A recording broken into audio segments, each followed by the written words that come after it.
Ok, Parashat Hashavua, Parashat Vaishlach, Leilou Nishmat Aviv et Mori, Trak Ben Shimon, Aaron Ben Shimon, et également ce shiur il est offert, Leilou Nishmat Yosef Ben Yamna. Bezrat Hashem, Tien Nafsham, Tsurot Bisra Chaim. Alors on connaît la Parashat Vaishlach, en gros l'idée c'est que Yaakov est en train de revenir chez lui, il a quitté son oncle Lavan, et maintenant il rejoint ses parents en Eretz Israël. Et il est il est mis face à son frère. Donc c'est une rencontre qui va se faire en deux temps. Première rencontre, on a parlé dans les différents shiurim des années précédentes. Donc la première rencontre, ça va être contre l'ange de Esav, puis après contre Esav de façon concrète, qui est venu accompagner, c'est le début de notre paracha, accompagné de 400 hommes pour nuire et pour détruire Yaakov qui lui avait pris les brachot. Alors, une fois à peu près ces événements terminés, il y a un petit pasouk que j'avais envie d'analyser. On va faire une analyse un peu différente de d'habitude. On va comprendre pourquoi. Il y a un petit pasouk qui se glisse comme ça, il y a écrit. Donc Yaakov, il arrive, il a à peu près fini les galères, les premières galères, puisque tout de suite après il va avoir encore dans notre paracha une galère avec sa fille Dina qui malheureusement va se faire violer. Donc il a une petite galère, c'est que, il a fini les premières galères avec Esav, et là, la Torah nous dit, Vatamot Devora Meneket Rivka. La nourrice de Rivka est morte. Elle s'appelait Devora. Matikaver mitachat levet el, tachat alon. Donc elle a été enterrée en dessous de Bethel, au pied d'un arbre. Avec Rachemo, Alon Bachout, et on a appelé cet endroit le chêne des pleurs. Ok. Vaïra Elohim, El Yaakov Od. Et donc Dieu est réapparu à nouveau à Yaakov, Bevo mi Padan Aram, Vaïvarech Oto. Quand il est revenu de Padan Aram, donc de chez Lavan, et à ce moment-là, il l'a béni. Vayomer Lo Elohim. Dieu lui a dit Shimcha Yaakov. Actuellement, ton nom c'est Yaakov. Lo Ikare Shimcha Od Yaakov, qui im Israël Yeshemecha. On t'appellera plus Yaakov, on t'appellera Israël. Vaïkra Shemo Israël. Et donc il appelait son nom Israël. Donc on connaît que Yaakov, il n'a pas réellement changé de nom, c'était un ajout de nom. Maintenant, je voulais m'intéresser sur cette femme, Déborah, la nourrice de Rivka. Et pourquoi je voulais m'y intéresser? Alors, comme je disais, ça va être une étude un peu différente dans le sens où on va vraiment faire, à quelques détails près, on va se focaliser sur le commentaire de Rashi. On va beaucoup citer ce que Rashi dit, on va pas faire une analyse qui sort vraiment de son cadre, et en fait on va juste recouper les points pour mettre en exergue une idée que j'ai trouvée intéressante. Donc, pourquoi ce pasouk-là il est intéressant? Parce que jusqu'à maintenant, cette Déborah, on la connaît pas. Bon, on fait une petite allusion à elle, en réalité, quand, donc dans la parashat Chaye Sarah, quand Rivka se rend chez Avraham pour se marier avec son fils Yitzhak, quand Rivka prend la route, nous dit la Torah que sa famille l'envoie Rivka, accompagnée de sa ménikta, accompagnée de sa nourrice. On ne nous dit même pas comment elle s'appelle cette dame. On ne nous dit rien. Et voilà, elle part avec sa nourrice, on comprend. Rivka est à ce moment-là une jeune fille, elle est très jeune, sa nourrice l'accompagne. Bon, ok. Donc, qu'on nous précise qu'elle soit accompagnée de sa nourrice, j'entends, il n'y a pas de souci. Même on aurait pu, là on n'a même pas précisé son nom, ça veut dire que c'est quelque chose de secondaire, c'est pas quelque chose de très important qu'elle soit accompagnée de sa nourrice. Qu'après on nous parle de la mort de cette dame alors qu'on ne sait même pas c'est qui, je trouve ça très surprenant. Et à bien des égards c'est surprenant parce qu'on voit qu'il y a des femmes de la Torah dont on ne nous parle pas de la mort. Léa, on ne dit pas qu'elle est morte. Elle est morte, pourtant. Rava, de mémoire, j'espère que je ne me trompe pas, mais je ne crois pas que ce soit écrit qu'elle est morte. Rivka, c'est pas écrit qu'elle est morte. Et pourtant, c'est pas n'importe qui, ces dames. Donc, on voit que d'un coup, la Torah met une importance énorme à nous préciser. Si elle précise, c'est que c'est important, il faut bien comprendre. Alors qu'on ne le fait pas pour tout le monde. La Torah se met à prendre le temps de nous écrire un passouk pour nous raconter la mort de Déborah, qui était la nourrice de Rivka, alors que jusqu'à maintenant, on ne sait pas qui est cette dame, à part qu'elle est nourrice. C'est un ovni. D'un coup apparaît un personnage. Alors, il y a des personnages qui sont cités dans l'histoire, pas parce qu'ils sont importants, mais parce que c'était nécessaire. Par exemple, quand vous regardez les premières parachutes, donc Bereshit et Noach, on va nous citer toutes les généalogies Donc les personnages qu'on va citer, on ne sait même pas qui c'est parfois. On se fiche complètement de qui ils sont. On le fait juste parce qu'on a besoin de savoir combien il y a de temps qui sépare telle génération de telle génération. Donc là, c'était un critère de nécessité. Là, on n'est pas là-dedans. Il y a zéro nécessité à nous parler d'elle. On aurait pu taire son décès. On ne sait même pas qui elle est. On parle d'elle alors que même Rivka, qui est un personnage de premier ordre, on ne parle pas de son décès. Et là, on nous dit elle est morte. Mais encore plus loin, on va aller. La manière qu'a la Torah d'introduire sa mort, elle est brutale. Ça veut dire d'un coup, tac. C'est-à-dire, il n'y a pas de transition, il n'y a pas de raison apparente à parler de sa mort. A priori, on s'en serait passé. Et quand vous lisez un peu la trame des psukim, bon, bah, on s'en fiche un peu. C'est-à-dire qu'il n'y a pas de... Les psukim d'avant n'annoncent pas sa mort, n'annoncent pas quelque chose qui soit en rapport avec ce décès. Les psukim d'après, on les a dit, c'était l'annonce de la bracha que reçoit Yaakov, puisqu'il devient Israël. Donc là encore, il n'y a pas vraiment de corrélation entre la mort de cette dame et ce qui s'annonce après. Donc on ne voit pas ce qui se passe ici. Et quand on lit un peu Rashi, lui, il annonce la chose comme quoi, en effet, oui, c'était une suite logique. Savoir que le pasouk qui annonce le décès de Dévora était introductif des psukim d'après. Et c'est là qu'il y a une nouvelle question encore qui apparaît. Pourquoi? Parce qu'en fait, il y a écrit quoi? Donc, Dévora meurt, et tout de suite après, Dieu apparaît à Yaakov, et il le bénit. Et tout de suite, Rashi rapporte un midrash, et il dit, c'est quoi la bracha qu'il lui a fait? C'est la bracha qu'on fait à des endeuillés. Donc, Hachem vient et essaie quelque part de consoler Yaakov, qui sans doute, à ce niveau, on ne sait pas, on va expliquer, je vous rassure, mais peut-être il devait être proche de la dame, ok? Donc il a sans doute une tristesse, puisque c'était quand même la nourrice de sa mère, peut-être que jusqu'à maintenant elle est toujours présente chez sa mère, donc c'est quand même un personnage qui a dû être côtoyé par Yaakov. Donc elle est morte, Yaakov est triste, Hachem réconforte Yaakov, il lui fait une bracha. Et c'est quoi cette bracha? C'est la bracha qu'on fait aux endeuillés. Maintenant, le texte, il est clair. On sait c'est quoi cette bracha. C'est qu'il lui a changé son nom de... Je l'ai lu. Il a changé de Yaakov, il est devenu en plus Israël. Pourquoi c'est une bracha d'endeuillé, ça? C'est quoi le rapport maintenant? Tu nous dis, il l'a béni, qu'il a fait la bracha des endeuillés. Et c'est quoi cette bracha? J'ai le texte, c'est pas moi qui l'invente, c'est la Torah. Bah, tu vas t'appeler Israël.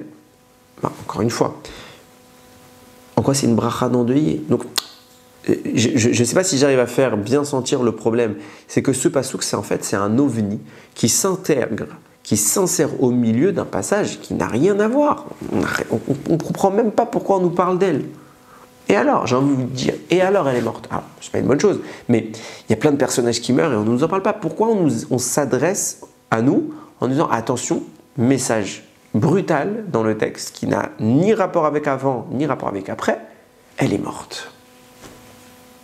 Donc on voit que c'est un ovni ce pasouk-là, et nécessairement, on le sait très bien, si Hachem l'a écrit, il y a quelque chose à en tirer. Alors on va essayer de comprendre ensemble. Et c'est pour ça que je vous disais qu'on va se borner à Rashi, parce qu'on ne va pas sortir vraiment du contexte que Rashi nous apporte. Il y a des détails d'autres commentateurs, où on a l'habitude d'apporter plusieurs avis, mais vraiment Rashi, il donne pas mal d'informations qui vont nous permettre de construire notre raisonnement. Rashi dit pourquoi elle est là. Parce qu'il faut savoir que quand Yaakov a pris les bénédictions à Esav, Esav a décidé de tuer Yaakov. Sa mère, Rivka, elle est au courant de la scène. Et comme elle est au courant de la scène, elle dit à Yaakov, va-t'en. Et elle lui précise, et elle lui dit, tu reviendras par le temps que Esav se calme. Et je ferai venir vers toi un émissaire pour te faire revenir à la maison quand la colère se sera calmée. Le Rachami précise que les clauses qu'elle a données à son fils Yaakov, c'est pas attention, tu laisses passer du temps. C'est pas tu laisses passer du temps. Tu ne reviens pas tant que je t'ai pas autorisé de revenir. C'est moi, ta mère, qui va te faire revenir. Exclusivement moi et personne d'autre que moi. C'est pas toi qui prends la décision. Parce que moi, je serai à côté et toi, tu ne seras pas à côté. Donc déjà, avant d'aller plus loin, on voit que Rivka, elle sait de quoi elle parle. C'est elle qui aura l'information qui va permettre à Yaakov de venir. Et ce n'est pas l'analyse propre à Yaakov, ce n'est pas même Akadosh Baruch Hu qui doit se dévoiler pour lui dire, bien qu'on voit qu'Akadosh Baruch Hu s'est dévoilé. Mais Rivka, elle insiste, c'est moi qui décide quand tu rentres. Tu n'as pas le droit d'entrer avant. Et qu'est-ce que fait maintenant Dévora? Ben justement, c'est elle qui est venue dire à Yaakov, ça y est, maman t'a dit de rentrer. Donc, il y a Rivka qui envoie Dévorah voir Yaakov pour le ramener en Eretz Israël. Et nous dit Rashi, sur la route, une fois qu'ils étaient en train de revenir, elle est morte. C'est là qu'elle est morte. Donc Yaakov, il a fait un deuil. Il y a quelque chose qui est quand même assez surprenant. On va commencer à rentrer dans la réflexion. Si Dévorah est en route pour annoncer à Yaakov, tu peux rentrer, ça signifie que Rivka l'envoie. On est d'accord. Si Rivka l'envoie, ça veut dire que Yaakov n'est plus en danger pour rentrer. Que, comme elle l'avait annoncé, je viendrai te chercher, je ferai venir quelqu'un pour te chercher quand la colère de ton frère sera passée. Donc ça veut dire que si Dévorah arrive, c'est que Esav, ça y est, il ne veut plus tuer Yaakov. Or, début de notre paracha, on voit toute la scène.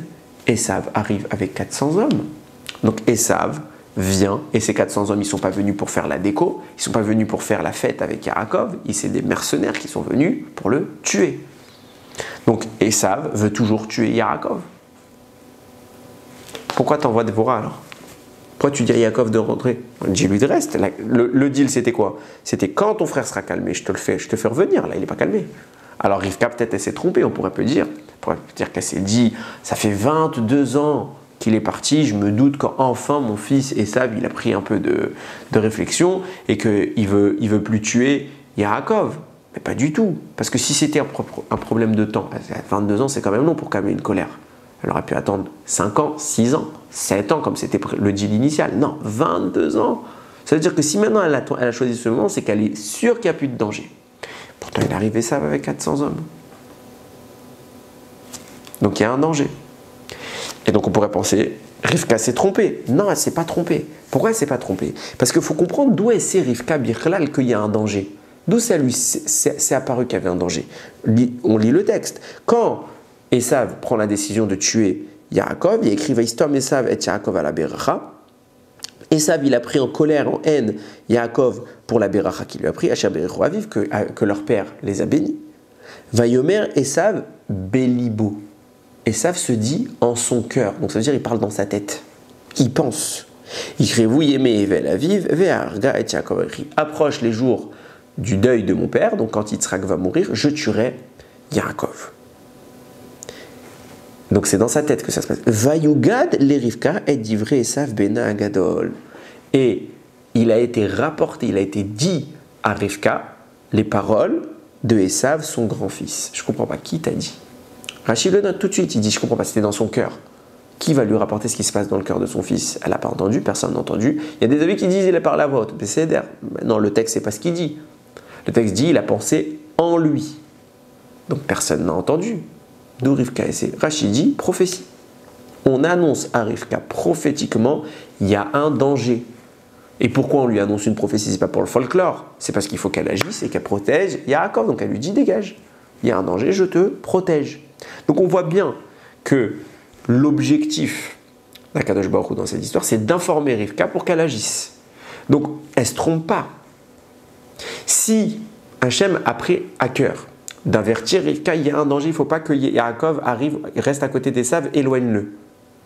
C'est pas pour 22 ans plus tard commettre l'erreur de les rapprocher, puisqu'elle vient, elle le cherche, alors qu'Esav il veut toujours le tuer. Si la première fois la colère, elle a réussi à le percevoir prophétiquement, il n'y a aucun doute qui peut se faire pour nous faire penser qu'elle ne sache pas que Esav est toujours en colère ou pas. Elle sait s'il est en colère ou pas, tout simplement. Parce que si elle faisait revenir Yaakov, la logique voudrait que de même que la première fois Yaakov, pour le protéger, on a informé Rivka. Et bien là, maintenant, elle se trompe, elle pense que Esav, ça y est, il est calme. Alors Hachem, il aura encore informé, puisqu'en fait, on n'est pas dans l'information d'une enquête. C'est pas elle qui a posé des questions ou quelqu'un qui lui a raconté. C'est Dieu qui lui dit ce qui se passe dans la tête. Personne n'est au courant.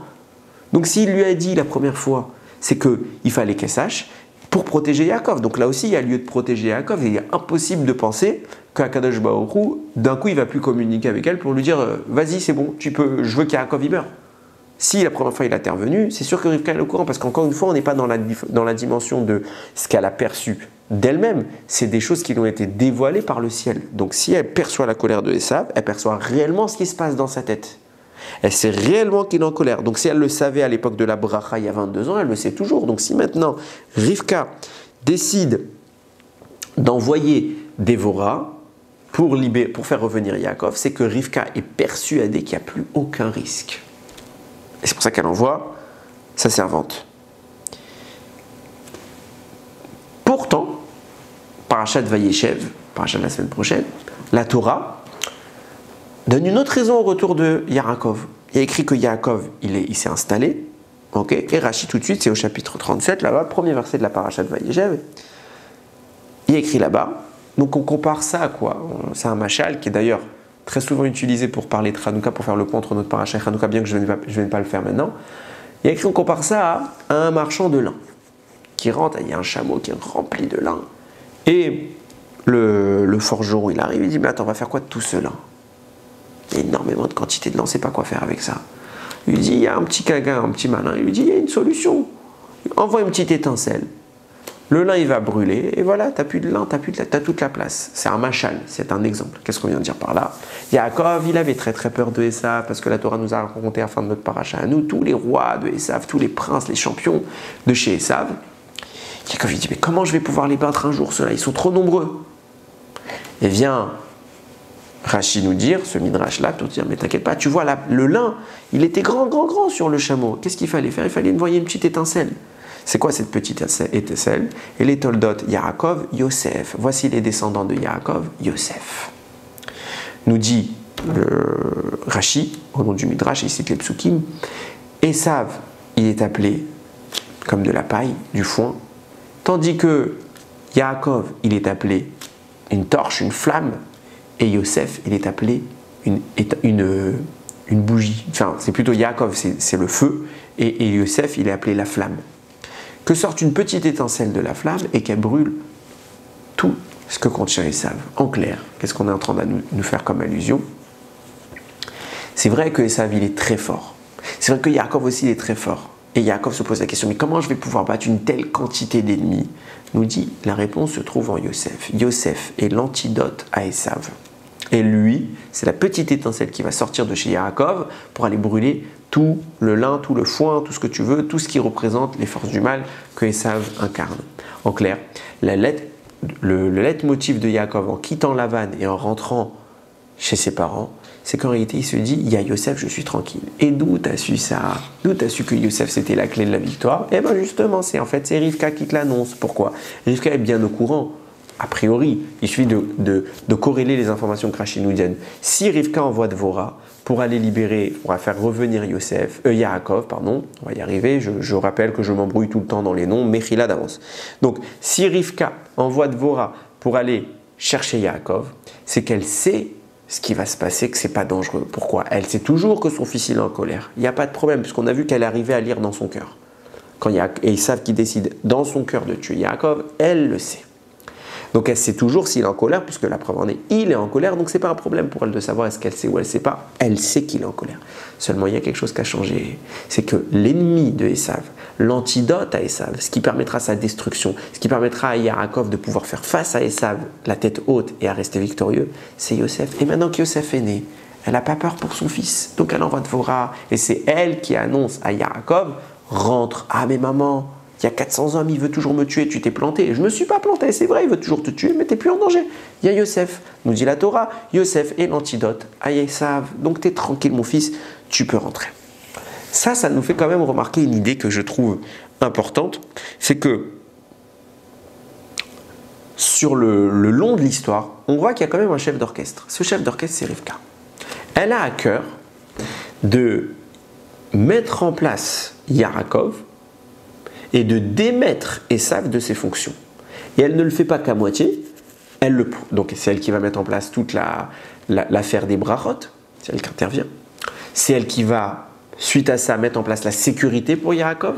C'est elle qui intervient auprès d'Yitzhak, envoyons notre fils pour qu'il se marie chez Lavan, etc. C'est elle qui va mettre en place son retour. À un moment, c'est toujours dangereux, mais elle sait qu'il a une arme de défense massive qui s'appelle Yosef. Donc on voit qu'elle orchestre toute, d'une main de maître même, dans l'ombre, mais d'une main de maître, elle orchestre l'intégralité de la dualité qui s'installe entre Yaakov et Esav. Et ça va aller plus loin, parce que tout ce qu'on a fait jusqu'à maintenant n'est pas encore valide. Tout ce qu'elle a fait, il faut maintenant qu'elle le concrétise, et on va voir qu'elle va chercher à le concrétiser, et qu'en réalité c'est au travers de Dévorah qu'elle va le faire. On reprend dans l'ordre. Rashi nous dit, sur les psukim que j'ai cités tout à l'heure, c'est écrit que Dévorah, elle a été enterrée, je lis le pasouk, à Alon Bachout, donc sous le chêne du pleur, parce qu'il y a eu le pleur là-bas, Yaakov il a appris la mort de Dévorah, qui était la nourrice de sa mère, alors à l'évidence il a pleuré. Donc on appelle cet endroit Alon Bachout, Alon, le chêne, Bachout du pleur. Alon nous dit Rashi en grec, ça signifie que c'est un deuil. Il y a eu un autre deuil. C'est le deuil de qui? En réalité, il y a quelqu'un d'autre qui est mort. Plus précisément, qui est morte. C'est Rivka. Je vous ai dit tout à l'heure, on ne parle pas de la mort de Rivka. On a une petite allusion dans la Torah quand le mot Alon est mentionné et que ce mot, on sait ce qu'il signifie. Il signifie dans un autre langage, il signifie le deuil. Pour te dire, il y a eu le deuil de Dévorah qui est explicitement mentionné dans la Torah, mais il y a eu un autre deuil qui est allusionné. Et c'est qui cet autre deuil? C'est Rivka. Rashi tout de suite le mentionne et il demande pourquoi est-ce qu'on n'a pas mentionné la mort de Rivka comme on a pu le faire pour Rachel, comme on a pu le faire pour Sarah, etc. Pourquoi Rivka on cache l'information? Parce qu'on ne voulait pas que ça se sache. De peur que les gens aillent sur sa tombe pour critiquer la dame qui a porté Esav dans son ventre. Pour maudire la mère de ce tel rachat, de celui qui va causer tant de troubles au monde, alors on a caché la Torah a caché sa mort. J'ai lu que le seul qui était à l'enterrement de Rivka, c'était Esav. Pourquoi? Yaakov n'est pas là. Il est en route, il ne peut pas être là. Yitzhak est aveugle. Rivka n'a pas voulu que ça se sache qu'elle était morte. On voit que c'était gênant parce que ça allait être maudit. Les gens les écrivent. Donc qui s'est occupé de l'enterrer? Il y a un avis qui dit comme ça, j'ai lu dans un commentateur, qui dit que c'était Esav. Esav lui en voulait. Il y en a même qui disent qu'il l'a maudite, etc. Il en voulait, à cause d'elle, il a perdu les brachot. Donc, c'était un enterrement très discret, tzniut, j'ai envie de dire, mais très secret même. C'est pas que discret, c'est un secret. Il ne fallait pas qu'elle sache parce que tout le monde va la critiquer. Je comprends pas. Déjà, de son vivant, on aurait dû la critiquer, c'est pas à sa mort. Pourquoi on attend sa mort? Genre, si c'est ça, elle aurait dû se cacher toute sa vie.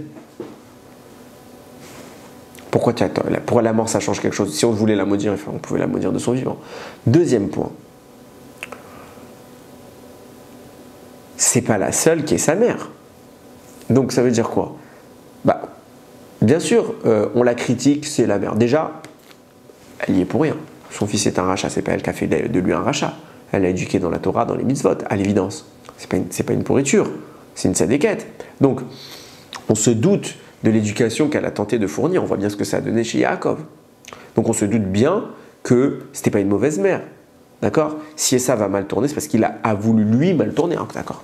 Quand un parent s'occupe bien de ses enfants et que malgré tout, et il faut comprendre que ça arrive, il ne faut pas croire que c'est nécessairement quand un enfant il tourne mal, c'est la faute des parents. Non, il y a des enfants, on a tous le libre arbitre. On fait ce qu'on peut pour éduquer nos enfants.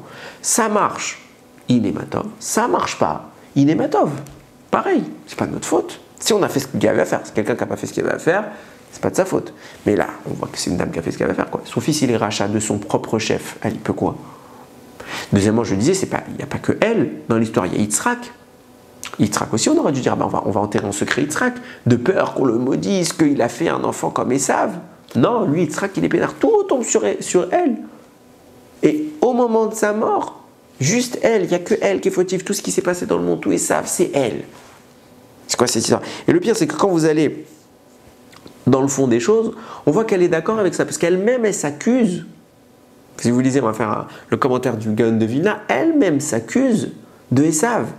Quand Yaakov va aller pour recevoir les brachot, Rivka l'appelle, lui dit, mon fils, voilà, il ne faut pas que ce soit Esav, on va te mettre à place, on te déguise. Et qu'est-ce qu'il dit Yaakov? Il dit, mais papa, s'il sait ça, moi je suis un homme mort, il va me maudire. Au lieu de me bénir, la bracha que j'essaye de prendre, elle va se retourner contre moi en klala, en malédiction. Qu'est-ce qu'elle lui répond? Rivka, Alay, qu'il est la techa béni. Ta malédiction, elle est sur moi, mon fils. Alors on comprend qu'elle essaye de le rassurer. Elle lui dit, t'inquiète, je supporterai à ta place. C'est pas ce qu'il y a écrit. Elle est déjà sur moi. Alay, qu'il est la techa béni. Sur moi est ta malédiction. Il n'y a pas écrit « elle sera sur moi dans l'éventualité où il y aura une malédiction ». Non, elle est sur moi. C'est déjà le cas. Nous dit le Gaon de Vilna, qu'est-ce qu'elle lui a dit par là? Elle lui a annoncé les grandes souffrances qu'il allait connaître dans sa vie. Le mot Alay sur moi, c'est les souffrances, c'est les lettres qui initient le nom. Aïn de Alay, Aisav. Lamed, deuxième lettre de Alay, Lamed pour dire Lavan. Troisième lettre, Yud, Alay, le Yud pour dire Yosef. C'est les trois grands périls, il y en a un quatrième, mais on ne va pas en parler maintenant. Ces trois grands périls qu'a connu Yosef. Esav, qui voulait sa mort. Lavan, qui va le torturer pendant 22 ans, qui va ruser, qui va changer, etc., qui va le mettre dans des situations pas possibles. Et Yosef fait partie des trois souffrances qu'a connu Yaakov dans sa vie, puisque Yosef, il va être enlevé par les frères, il va disparaître pendant également 22 ans. Donc, qu'est-ce qu'elle dit à ce moment-là, nous dit de Gaon de Vilna? Elle annonce un peu la couleur à Yaakov. Voilà tout ce que tu auras de mal dans ta vie, tu n'auras rien d'autre. Mais maintenant, encore une fois, je l'avais dit la semaine dernière, il ne faut pas éluder, sous prétexte d'une lecture d'un sens allusif, d'un sens un peu plus caché, d'une strate plus profonde, il ne faut pas éluder le sens simple. Le sens simple, elle dit, c'est sur moi tout ça. Et qu'est-ce qu'elle insinue en disant, c'est sur moi toute la malédiction? Elle insinue Esav, Lavan et Yosef. Donc, qu'est-ce qu'elle est en train de dire, au final? Tes trois problèmes qui vont arriver dans ta vie, Esav, Lavan et Yosef, ah là, c'est sur moi. C'est de ma faute. Pourquoi c'est de sa faute? Parce qu'en fait, Esav, d'après elle, c'est de sa faute. Jusqu'à maintenant, elle s'accuse d'avoir fait Esav. On voit que je suis en train d'expliquer qu'en fait, elle pense que Esav, c'est de sa faute. Esav a provoqué la fuite chez Lavan. Donc, en clair, s'il y a Lavan, c'est parce qu'il y a eu Esav. Sinon, il ne serait pas parti, Yaakov. À la limite, il aurait eu juste à aller se marier, il aurait fait un aller-retour. Il n'avait pas besoin de fuir. Après Yosef, il va être enlevé 22 ans. Pourquoi? Parce que pendant les 22 ans où Yaakov il était chez son oncle Lavan, il n'a pas pu faire la mitzvah de Kibbout Avaim. Alors, Mida Kenegen Mida, mesure pour mesure. Tu n'as pas fait la mitzvah de Kibbout Avaim, alors on va te retirer le profit de cette mitzvah. Quand tu auras un enfant, il ne pourra pas faire autant de temps que toi, il ne pourra pas faire la mitzvah de Kibbout Avaim. Pendant 22 ans, tu n'as pas fait Kibbout Avaim. Yosef, pendant 22 ans, il va être loin de toi, il ne pourra pas faire Kibbout Avaim. Donc en clair, si Yosef est enlevé pendant cette période-là, c'est à cause de l'histoire qu'il y a eu chez Lavan, qui elle-même est à cause de l'histoire qu'il y a eu avec Esav. Donc en clair, tout part de Esav. Ta mère lui dit, Alay qu'il l'a béni. Tout ça, c'est sur moi. Pourquoi c'est déjà sur moi? Parce que c'est ma faute. Mais pourquoi c'est ta faute? Elle est d'accord avec ce que je viens de dire tout à l'heure, que c'est elle qui a porté Esav, donc c'est de sa faute qu'il a mal tourné. Mais quel rapport elle y est? Pourquoi? Et c'est là que viennent Chachamim nous dévoiler. En réalité, pourquoi c'est de sa faute? C'est de sa faute que Esav il est mauvais. Où on voit que c'est de sa faute qu'il est mauvais. Nous dit le Rav Chaim Vital, et c'est repris dans plein de commentaires. Le Ben Ishra, il le reprend. Bon, tout ça, c'est les enseignements du Harizal. Le Rav Chaim Vital, il te dit, qu'est-ce qui s'est passé? Rivka est la réincarnation de Chava. Yaakov est la réincarnation de Adam. Et Esav est la réincarnation du serpent. On est en train de rejouer la scène de Bereshit. Et puisqu'on est en train de rejouer la scène de Bereshit, qui a fauté dans la scène de Bereshit? Qui a causé le malheur? C'est la femme qui a écouté le serpent. C'est elle, Chava, qui a donné de l'importance au Nachash, au serpent, et qui a ensuite fait fauter Adam. Donc en clair, le mal domine sur terre à cause de l'erreur qu'a commise Chava. Or Chava, c'est Rivka qui se réincarne. Donc Rivka dit à Yaakov, pourquoi Esav il est là? D'où il vient Esav? C'est le serpent. Et pourquoi toi tu es là? Parce que toi tu es Adam. Et tout ce qui va t'arriver, c'est ma faute. Pourquoi c'est ma faute? Parce que qui a donné des forces au serpent pour lui permettre de se réincarner en Esav, de nuire au monde? C'est moi, Chava, alias Rivka. Donc elle lui dit, Alay qu'il l'a béni, tu ne seras pas maudit, c'est moi qui suis maudite. C'est par ma faute que tout ça arrive. Donc c'est à moi d'orchestrer les choses. C'est pour ça qu'elle lui dit, Shema Bekoli, écoute ma voix. La dernière fois que je t'ai conseillé, puisque Yaakov c'est Adam, la dernière fois que j'ai conseillé Adam, c'était pour faire une avéra, manger du fruit. Maintenant, je te conseille de t'opposer au serpent, en version Esav. Première fois, je t'ai suggéré d'écouter le serpent quand on était Adam et Chava. Maintenant qu'on est avec Rivka et Yaakov et Esav, je conseille à Yaakov de faire l'inverse de ce que je lui ai conseillé dans la première vie. La première fois, c'était écouter le Nachash. Maintenant, je lui conseille de s'opposer à Esav. Rivka orchestre tout. Rivka orchestre tout. Et elle dit, c'est de ma faute. Et puisque c'est de ma faute, c'est à moi d'arranger les choses. C'est à moi de supporter quelque part, d'endosser, plus précisément, la responsabilité d'Esav. Et puisqu'Esav est dans ce monde, c'est de ma faute. Et donc, je dois faire en sorte d'annihiler ce qu'il représente. Je lui ai donné de l'importance, je dois détruire cette importance. Et de la restituer au bon personnage, à savoir qui était Adam, qui est maintenant Yaakov. Donc, Rivka va mettre tout cela en place. Comment elle va mettre tout ça en place? Et c'est là que ça commence à devenir Intéressant. Nous dit Rashi, il y a une double mort qui se met en place. Il y a Dévora et Rivka. Rivka, on ne nous raconte pas, on nous fait une petite allusion, parce qu'il fallait que ce soit pas mis en avant, parce que c'est elle qui est responsable de Esav. Donc en clair, la discrétion que la Torah évoque concernant Rivka vise à occulter Esav. C'est pas Rivka qu'on veut occulter, c'est Esav. Et comme elle est responsable de Esav, si la responsabilité se retire intégralement, alors Esav se retire. C'est pour ça qu'il va être tout seul à son enterrement. Quelque part, on essaie de mettre Esav de côté. Et qui se charge de le mettre de côté, de le rendre inutile, de le rendre inopérant, de l'occulter, c'est Rivka au travers de sa mort. Ne parlez pas de ma mort. En contrepartie de quoi, je demande qu'on ne parle plus de Esav. Parce que si tout le monde parle de ma mort, on va encore parler d'Esav. On va pas dire, ah, t'as vu, celle-là, elle est morte. C'est elle qui est responsable de Esav, c'est elle Chava, etc. N'en parlez pas. Comme ça, personne ne parle de Esav. Il s'occupera, lui, de m'enterrer. Et personne ne voit la scène. On occulte l'origine même de Esav. Je fais une déduction. Si, en taisant la mort de Rivka, on occulte Esav, je déduis à l'opposé que quand la Torah nous raconte la mort de Dévora, c'est pour faire émerger quelque chose. Si la mort de Rivka, ça vient cacher quelque chose, la mort de Dévora qui elle est cette fois mise en avant, là on nous le raconte, et elles sont mortes les deux en même temps. Donc la première mort vient cacher, et c'est pour ça qu'on cache cette mort.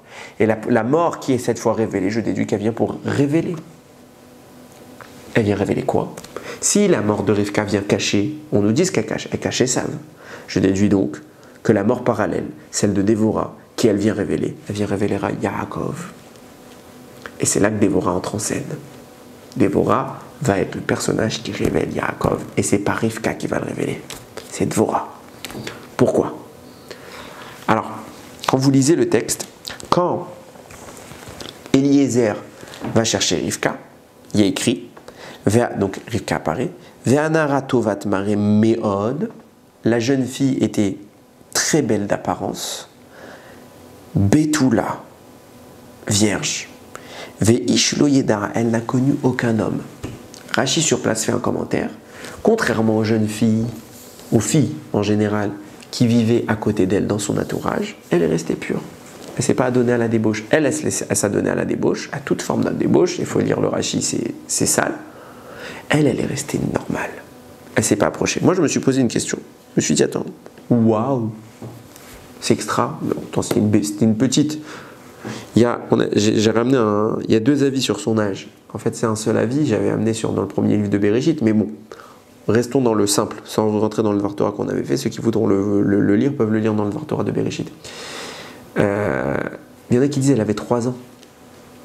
Tosfot rapporte un avis qui dit qu'elle était dans sa 14e année. Elle avait 13 ans révolus, elle est dans sa 14e année. Donc, allez, même à 13 ans, elle va aller déjà avec des garçons. Même aujourd'hui, que la débauche s'est installée dans le monde, qu'on a tout ce qu'on peut entendre de mal. 13 ans, une jeune fille de 13 ans, on ne suspecte pas qu'elle est allée avec des garçons. À 13 ans, c'est un bébé. Alors à 3 ans, on n'en parle même pas. Et on félicite Rivka, Kol HaKavod, c'est une tzadékette, elle est allée avec personne. Qu'est-ce qu'il y a? C'est un bébé. Avec qui tu veux qu'elle aille? Et grâce à quoi elle est comme ça? Eh bien, le Targum Yonatan Meunouziel, il te dit, quand il parle de Dévora, sa nourrice, il ne parle pas que de sa nourrice, il l'appelle son éducatrice. On voit bien que Dévora, elle va rester avec elle toute sa vie. Si c'était que sa nourrice, bon, elle l'allaite jusqu'à que l'enfant soit sevré, ça y est, elle se barre. Non, elle reste. Elle part, même plus tard qu'elle l'allaite plus, elle part avec elle s'installer chez Abraham, enfin plus précisément chez Yitzhak. Elle est là. Et toute sa vie, elle va rester jusqu'à leur mort simultanée. Donc, elle reste. Donc, elle est très proche de Rivka. Pourquoi? Parce que c'est elle qui va l'éduquer. Nous dit le Targum, c'est son éducatrice.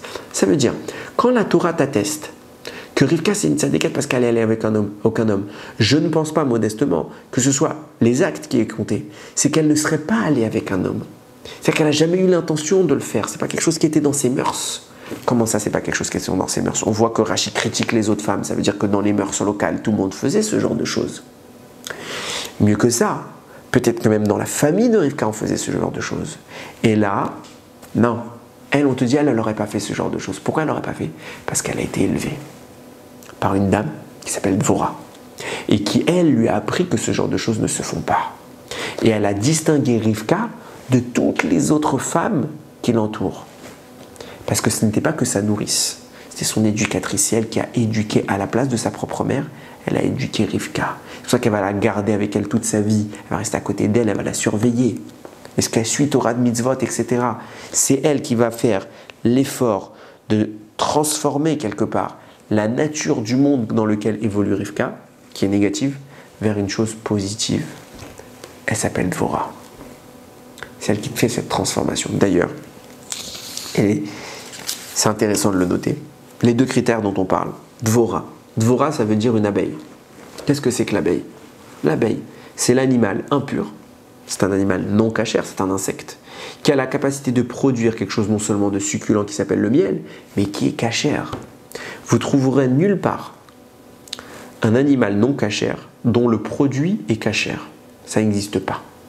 Le seul cas, c'est celui de l'abeille, qui a un procédé bien particulier qui fait que c'est un aliment cachère, que le miel est un aliment cachère.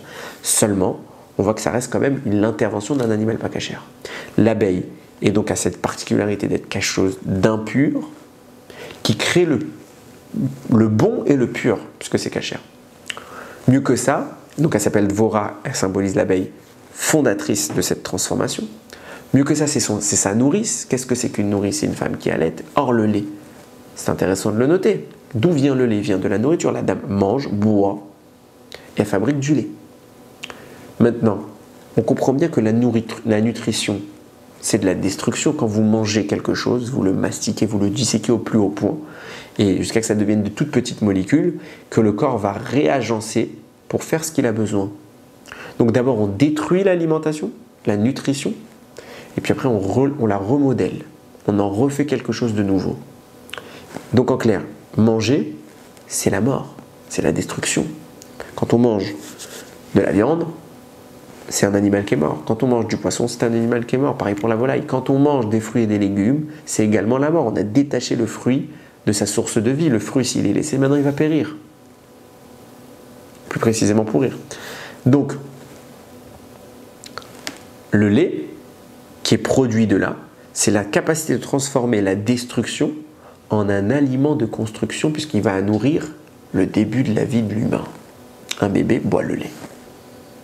Donc Dvorah, elle a la capacité, la double capacité d'additionner le miel et de donner du lait. Évidemment, quand on pense à ça, ça nous fait penser à une terre sur laquelle il est écrit Eretz, Zavat, Chalav ou Dvash, une terre où coule le lait et le miel. Elle a les deux critères d'Eretz Israël. Elle produit le miel, elle produit le lait.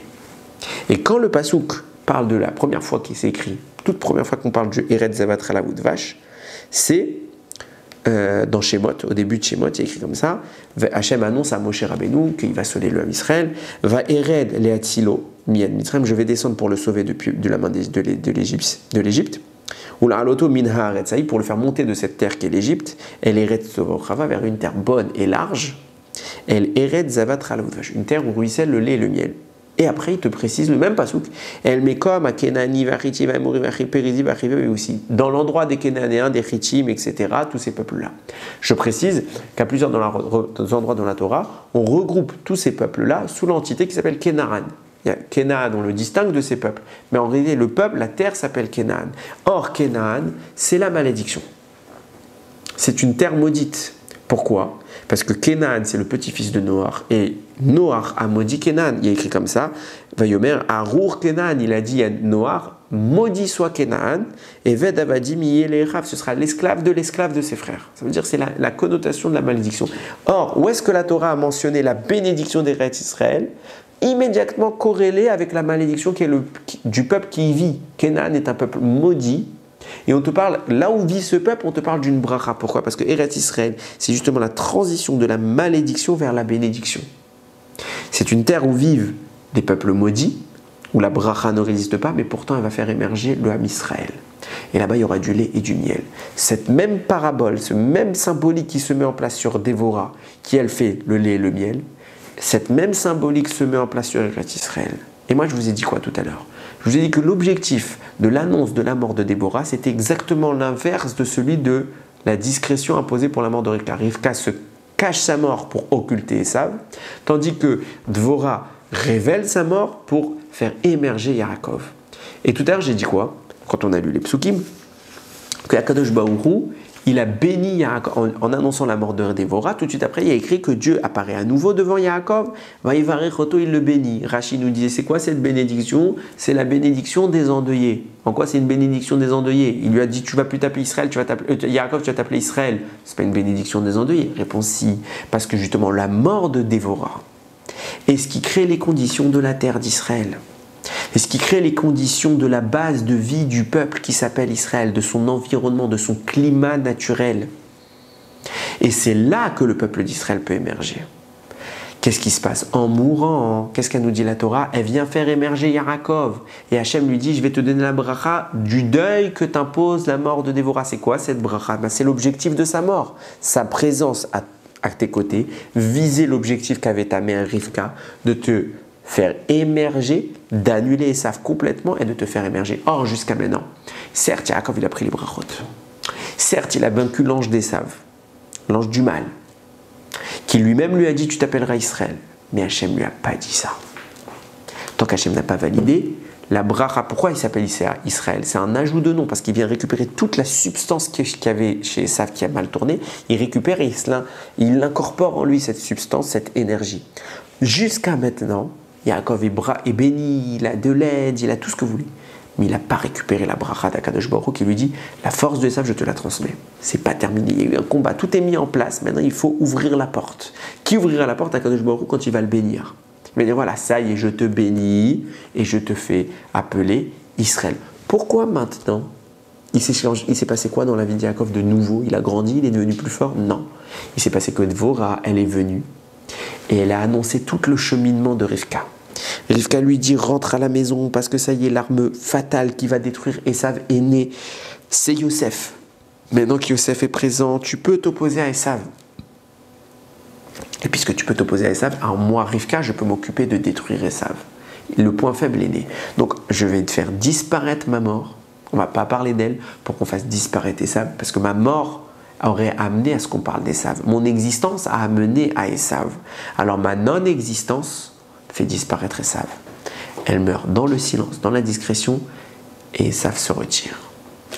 Parallèlement à ça, elle envoie Déborah qui justement va mettre en action le moyen pour Yaakov de récupérer cette substance. Maintenant qu'Esav est retiré, alors on va donner tout à Yaakov. Il a été béni, il a tout eu, tout ça c'était spirituel, maintenant matériel, il s'agit de Yaakov. Vient Akadosh Baruch Hu, il lui dit, je te fais la bracha du deuil. Le deuil de qui? De Dvorah. Pourquoi je te bénis au moment du deuil de Dvorah? Parce que tout l'objectif de sa venue, c'était de te transformer de Yaakov à Israël. Dvorah, c'est la terre où coule le lait et le miel. C'est Israël, c'est le vecteur d'Israël. Elle vient, elle s'approche de Yaakov, elle lui annonce, Yosef est né, rentre. Je te transmets l'arme de destruction de Esav. À ce moment-là, elle meurt et Akadosh Baruch Hu apparaît pour consoler Yaakov et lui dit, mais tu sais pourquoi elle est morte? Je vais te faire la bracha des endeuillés. C'est quoi la bracha des endeuillés? C'est qu'elle est venue pour te transformer, elle est venue pour acter définitivement cette bracha que tu as prise, ce retrait d'énergie de Esav pour le transférer chez toi, c'est pour ça qu'elle est venue. Et bien tu sais quoi, je vais te bénir en tant qu'endeuillé. C'est quoi la bracha que je te fais? C'est que la volonté de Dvorah, orientée par Rivka, le chef d'orchestre, elle se réalise.